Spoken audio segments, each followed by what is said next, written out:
So you mentioned the Ultimate Girls Trip, and that's out November 18th on Peacock. You know, we've been very excited for that. Wait. Because It's you got awesome. all I just the saw we're on the OGs. buses. I'm so I excited. saw that on Instagram. So awesome. Yeah. It's it looks like it's gonna be an absolute blast. We love the trailer because it's like the trailer is it's like the Avengers, like the intro of all Yeah, of your, it's like the A-team of the yeah, Housewives. yes.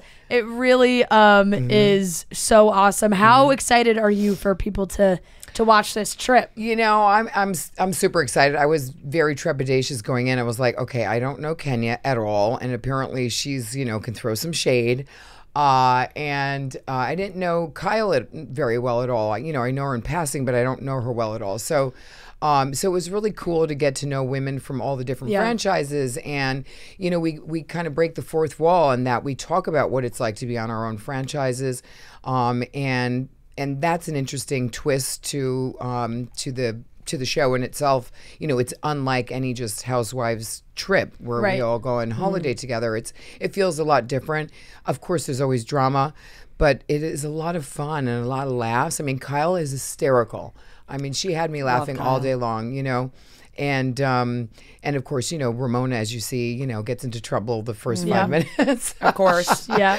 And so it's kind of interesting to watch their reactions as to Ramona's behavior. Yeah. Because I'm so used to Ramona after filming for 13 years now, 13 seasons, that I just kind of, it goes over my head. I don't even pay attention to her anymore. And to see the other women react to her is really interesting for me. Yeah, there's a clip in the trailer where Kyle is talking to her husband, and she's like, yeah, they call her the Ramona coaster for a reason. Yeah. It's like, oh boy. Yeah. When it's you're always a trip. When you're with these women that you don't spend that much time with, because obviously they're all in the different cities, Right. You see what happens to them on TV, right?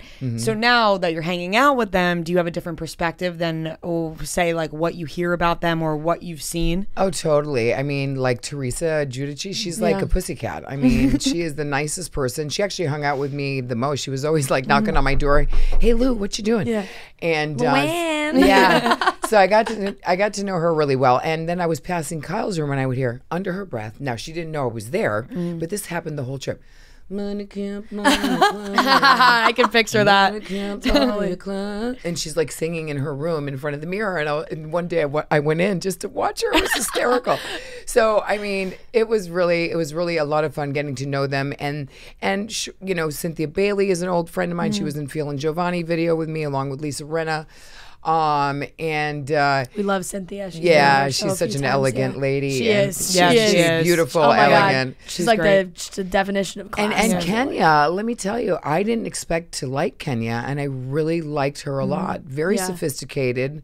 Yeah. She was just on Dancing with the Stars. She was fantastic. Yeah, this current she's season of Dancing amazing. with She was Stars, amazing, and we saw in that TikTok video we did. Yes. Oh, yeah. The famous Everybody one that blew remembers up. that. I mean, Yep. and so it was really cool getting to know them and seeing, how we all have our, twerkiness and our, craziness and our things that also concern us and things that give us anxiety. And we talked about all those things. So I think it's a really interesting show in that perspective that you really get to know us a little bit better. Would you do it again with the same group of women, or do you want to change it up next time? Listen, I think, ask me to go to the Turks and Caicos with private, Right. private yachts and, private jets and private villas. And I'm probably not going to say no. You'll go with whoever. And, whoever wants to go, I'm going. Yeah. Yeah, I think that's Fair. Fair enough. Yep. I don't know. We'll see who the guest list is before I say it. Right. Very fair. Real Housewives of New York came to an end kind of in, a little bit of an unexpected way. We didn't get a reunion at Ramona's like we house. always do. God, Yeah. really? Yeah.